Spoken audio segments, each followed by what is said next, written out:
I want to share with you this morning, if I may, as we begin this month of listening to the heart. That's the theme for the month, listening to the heart. And today, the topic is the seat of the soul, the seat of the soul. And so we're going to find that place from the soul place. Bronkar Lee's music has done such a great job of propping us up and setting us right into the tone there. Those of you who know me, you know that my favorite experience on Sunday is when the sermon is simply the explanation point on what the music has already done. So the music has brought us there, and now we get to expand it with some words of insight. There's a great book by the title, The Seat of the Soul, Gary Zukav. Many of you may know it. Came out in the early 90s, or actually 1989, I believe. And Oprah picked up on it and actually interviewed Gary very early in her career. In fact, the story goes that when Oprah called Gary, Gary was like, "Who is this again?" And she said, "It's Oprah Winfrey." And he said, "Can you spell that?" And so she was very early on this, but she had him on her show. She said, "I have a talk show and I want to talk to you about this because it really resonates with me." And so she's been a fan of this work of New Thought Consciousness for a long time, and a champion of some of our great authors and contributors out there. Gary Zukav in his work says, the soul is the part of you that existed before you were born and will exist after you die. It's your highest, most noble part of yourself that you can imagine. That part of you that existed before you were born and will exist after you die. Yeah. Let's just breathe into that for a moment. That highest, most noble part of yourself that you can reach for. Eckhart Tolle says your soul is your innermost being, the presence that you are beyond form, the consciousness that you are beyond form. That is the soul. And one of my favorite lines about the soul in terms of understanding it comes from Jean Houston, the great mystic Jean Houston, where she says that it's part of the lure of becoming. The soul is that which gives the call of the lure of becoming. Yeah. And so we might imagine as we lean into this topic and this idea for today, that there is the domain of the physical realm, right? Which is everything around us, and it's us interacting with technology and wondering if you can hear my son screaming out in the backyard as we do this broadcast, or the stomping that happens upstairs sometimes, and things of that nature. And we experience the physical world through our senses, right? Through our hearing and through our seeing and our smelling and our tasting and our touching. But we know that we are more than this. We're more than the five senses. We know that there's an aspect of consciousness and awareness that is beyond all form. That is something that leads us into the awareness of the soul. There is our physical reality, and then there is something about non-physical reality, namely the realm of consciousness and awareness, what we in New Thought would call the spiritual realm, where it is here that we have intuition, intention, prayer, meditation, visioning, the capacity to see and know beyond the seen and the known. Yeah, hear that line again, right? The capacity to see and know beyond the seen and the known. Yeah, there's that place. And that place is the soul place. It's the place today we'll refer to as the seat of the soul, or the center point of awareness of who we are beyond all physical awareness. I'll say that again. The seat of the soul is the center point of our awareness of who we are beyond all awareness. The center point of who we are beyond all awareness. when we think from that place, when we pray from that place, when we intend something from that place, when we meditate or get still and go into that place, we are operating from the seat of the soul. And so we've already seen that we have an area of life that is governed by the ego. Right? The physical self is governed by the ego. We want to stay safe, and so we use the algorithms in our brain of sight and sense and smell and touch and taste and all of those things to govern our movement through the world, to keep us safe from physical harm and to enhance pleasurable experiences and to avoid undesirable experiences. You get the idea. And then there's the area that's governed by the soul, which is that open space that wants us to grow and expand and become more and think more and open up into a greater sense of awareness of who and what we really are. Here's the deal between these two things. The ego wants you safe, right? The ego wants you safe. It wants to use your senses to keep you safe from physical harm, to enhance pleasurable experiences, decrease undesirable experiences, and basically keep you in a realm that it can control, the realm of the known, or what I often call in classes, the island of knowing. Right? Here's what I know. Here's what I'm comfortable with. Here's what I can control, predict, anticipate is going to happen. That's the realm of the ego. Keep you safe. That's its job.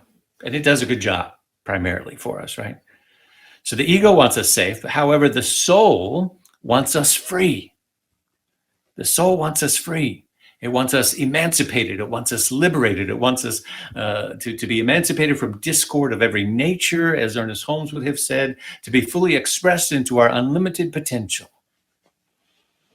And if you listen quietly, if you listen carefully,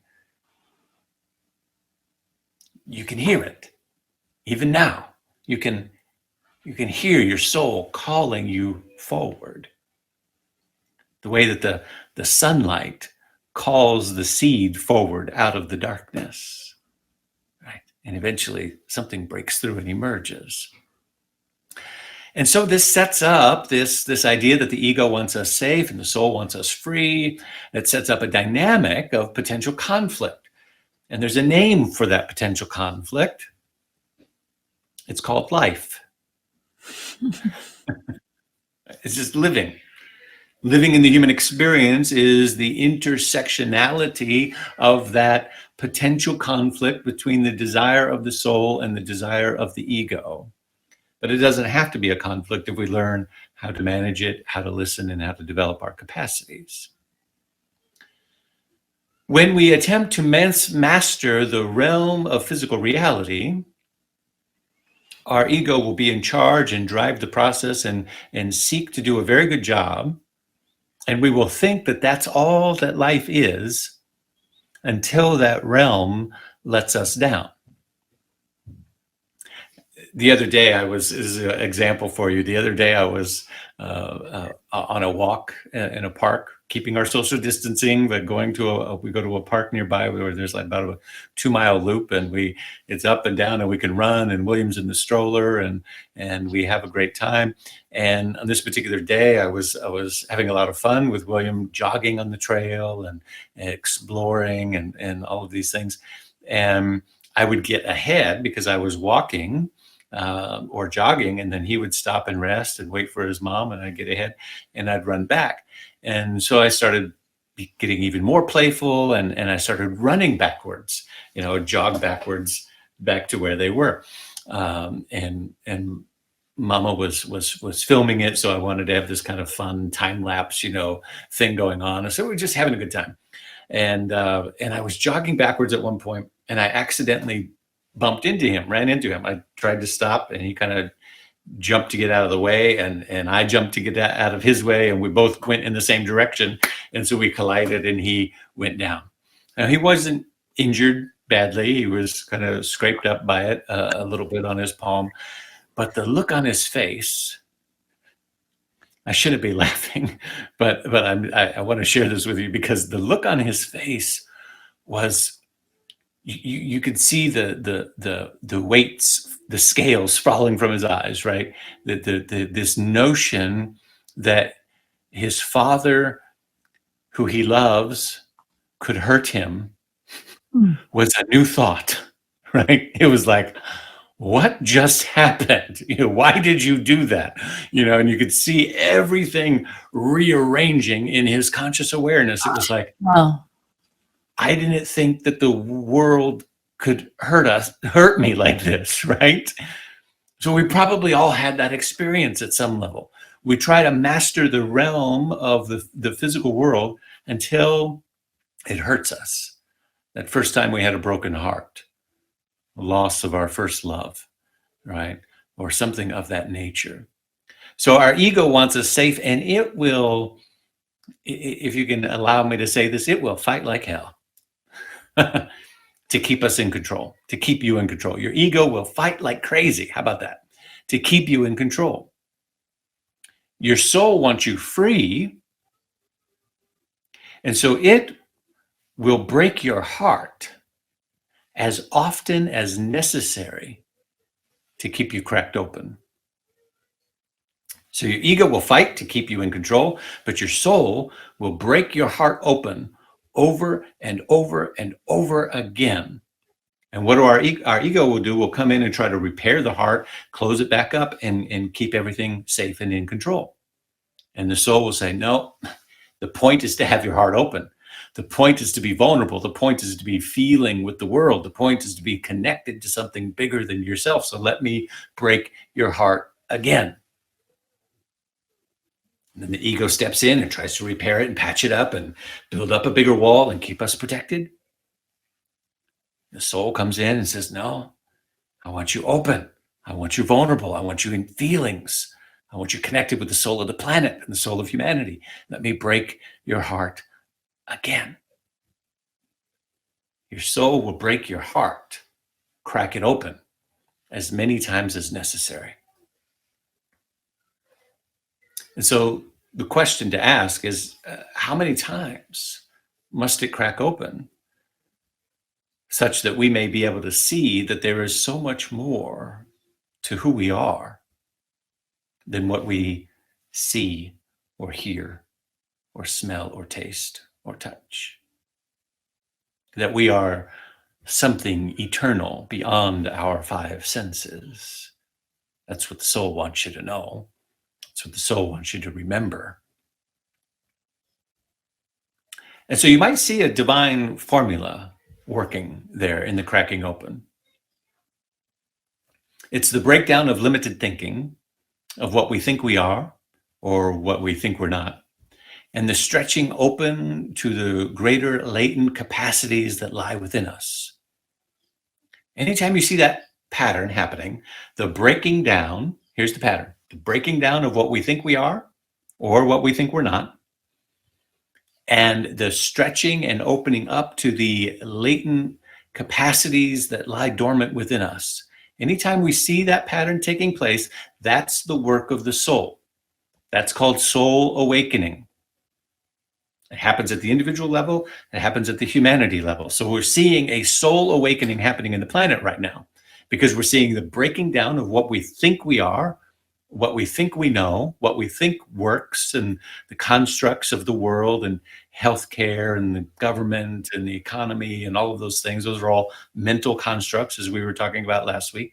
The systems of inequity are only systems that have been put in place by thought, right?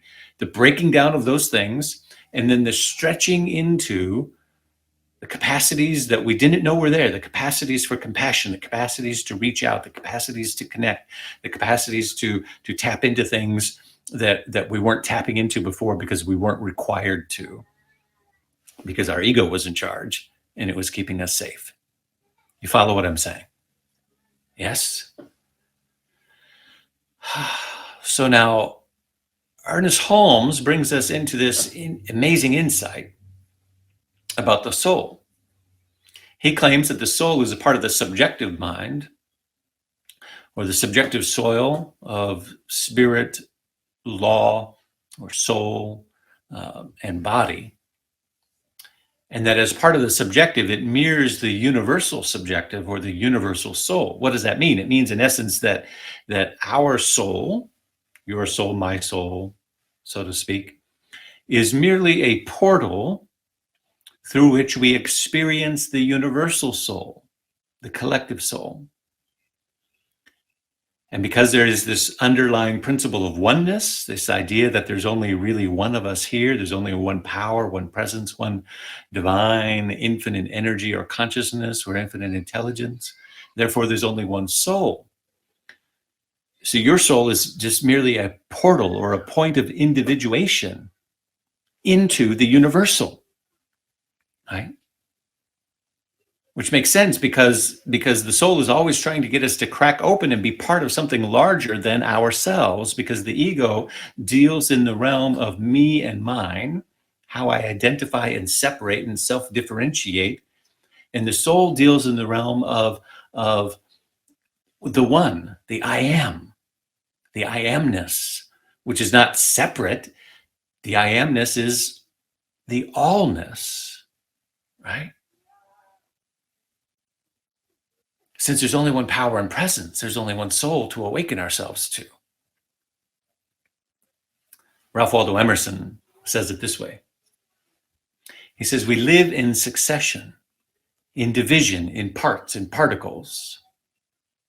Meantime, within man or within humanity is the soul of the whole, the soul of the whole, W-H-O-L-E.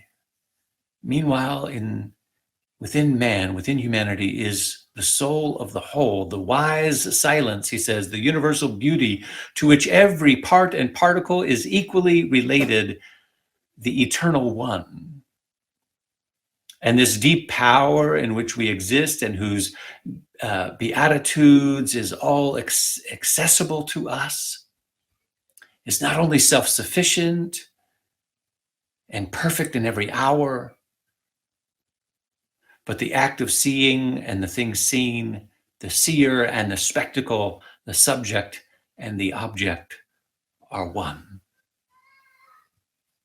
There's only one thing, the soul of God, the soul of the universe, of which we are a part. But we live in succession, in divisions and particles, but the soul wants us to break out of that. So your soul and my soul is merely an individualized aspects of consciousness, but it is embedded within the subconscious of our mind. Now, what does that mean? It means that we can only consciously experience our soul by means of the thoughts that we surround it with. Because it's embedded in the subjective, our access to it is dependent upon our conscious thought about it. Ooh. That's big right there. I'm going to ring the bell. Their soul is embedded in our subjective consciousness, and therefore our access to it is dependent upon our conscious thought about it, how we define our soul.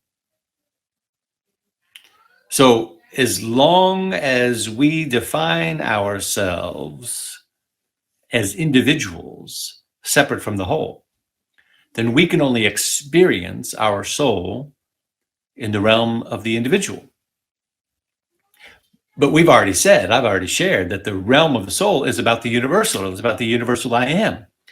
So the soul doesn't want to experience just itself as an individualized thing. It wants to experience the I am, the liberated self. But if all we can do is define ourselves as an individual, then all we can do is experience ourselves as an individual. And therefore, the conflict between the soul and the ego continue to take place. This is what Jean Houston means when she says the urge, the longing, the lure of becoming, right? The lure of becoming is always there. We give it different names, but it is ultimately it is the quest to be in right relationship with our higher self. Ernest Holmes says, so we find that humanity is one with everything in the physical plane, one with the soul of the universe on the subjective plane, and one with the Spirit of God in the conscious world. The doorway of the Absolute, he says, stands open at the center of our intuitive perception. The doorway of the Absolute stands open at the center of our intuitive perception, at the seat of the soul, in other words. But we have to define ourselves as a part of something bigger than just me and mine. And that is why, and this is what I really want to share with you today, that is why sometimes our biggest obstacle, it is optical too, right? It's an illusion. But sometimes our biggest obstacle to the awakening of the planet is not the urge or the call for the planet to awaken. Our biggest obstacle is our self-identification as it relates even to my soul. Why do I say that? Because as long as we believe that we are only the self, and that we experience ourselves to be, as long as we identify that we are only the self that we experience ourselves to be, then our life energy remains trapped inside of that experience of that definition. But the moment that we define ourselves as more than what we are experiencing, come on, talk to me, somebody. The moment we identify ourselves as something bigger than our own experience of smallness, of littleness, or even of success and love and beauty, but the moment we identify ourselves as something more, I am more than this, I am more than this. The Agape Sound Choir used to sing, right? I am more than this, right? Spirit, come to me, I am more than this. The moment we identify ourselves as more than the sum total of our experiences, then the soul can experience itself through you as that more. This is how Moses liberated the Israelites. When he's on Mount Sinai and he's talking to God and he says, who should I say sent me? What does God say? God says, tell him I am sent you. Tell him the eternal soul of the universe sent you. Tell him that which is bigger than you, that which is bigger than Pharaoh, that which is bigger than any realm of slavery or a discrimination or encampment or occupation, that which is bigger than any condition, that sent you. And if that's where you identify yourself with, then nothing can captive you. Nothing can hold you captive. Nothing can enslave you. Nothing can imprison you. You will be set free because you will self-identify with the eternal. Come on, talk to me, somebody. That's how Moses set the captives free. And of course, Pharaoh argued and said, no. And so the universe responds with the plagues, with the disease and the famine and the floods and the viruses. Why? Because those are channels through which the physical realm, everything breaks down, and we tap into those latent capacities to serve, to love, to feed, to connect with each other through the doorway of crises, through the doorway of things breaking down. So the physical world, Pharaoh said no to the call to liberation, and so the intelligence of the universe sent the plagues. And then everything about the known world broke down because systems broke down. And humanity had to find the capacity to reach, to serve, to love, to connect, and to liberate itself because the physical world was forcing it into that latent capacities that it had. You follow what I'm saying?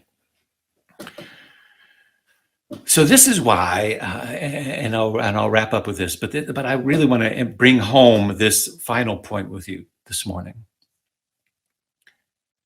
What I've said here is that we can only experience ourselves by the way we define ourselves. And so our soul can only experience itself by the way we define it. So the moment we define our soul as part of something bigger, then we can experience our soul as something bigger than conditions. The reason that is so critical is because not doing that and only identifying ourselves as the small little self, me and mine, can lead very quickly, very easily to a form of spiritual bypass, a form of spiritual privilege, that says, oh, well, all we have to do, each individual simply has to do their own work. Right? I'm over here doing my work, you be over there doing your work, and you be over there doing your work. I was just on a chat the other day on Facebook, and somebody, as I was speaking to some conditions in the world, and somebody who was a minister responded and said, yeah, and it all comes down to the inner work, right? It all begins within. Yeah, it does. It does all begin within, but it doesn't end there. If you doing your soul work doesn't lead you to a greater connection with all of humanity, then you're not really doing soul work. You're doing spiritual bypass that's keeping you safe. Oh, good God Almighty. Come on, somebody. Are you with me? Let me say that again. If your soul work doesn't lead you to a greater connection with all of humanity, then it's not soul work. It's spiritual bypass work, masked as spiritual work, that is simply the ego playing tricks and smoke and mirrors with you to keep you safe and comfortable. If sitting on your altar preserves the integrity of your illusion that you are a separate being, then it's not soul work. Soul work will liberate you into the allness of humanity. Your soul work will make you feel the pain of the world and not be overwhelmed by it, because it will articulate to you exactly what is yours to do. Soul work will not inoculate you from the pain of the world. You are not here to become so enlightened and so spiritually minded that you don't plug into the news, you don't plug into the pain, you don't plug into the inhumanity or the disenfranchisement or any of the things that are happening out there. Your soul work is not a panacea to pain.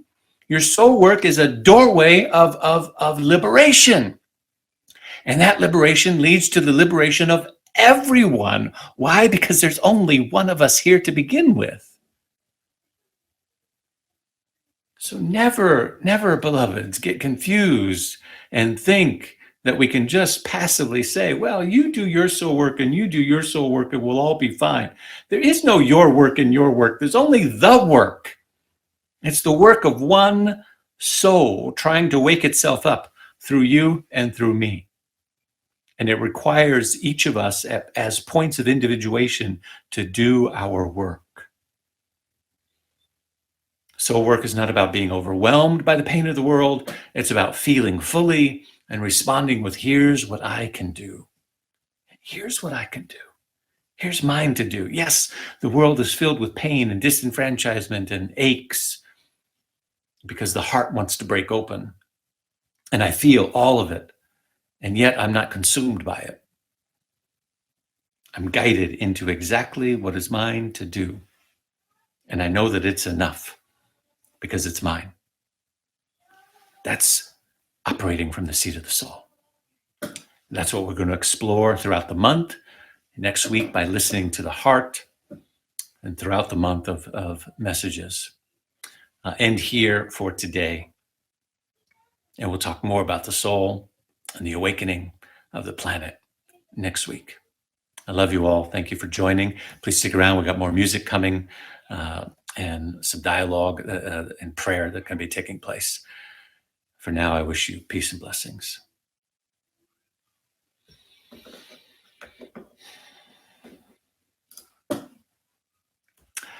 And so once again, this is our time for grateful giving. We're so grateful. Oh, we're so grateful. We see the gifts coming in throughout the week, those automatic contributions that are set up.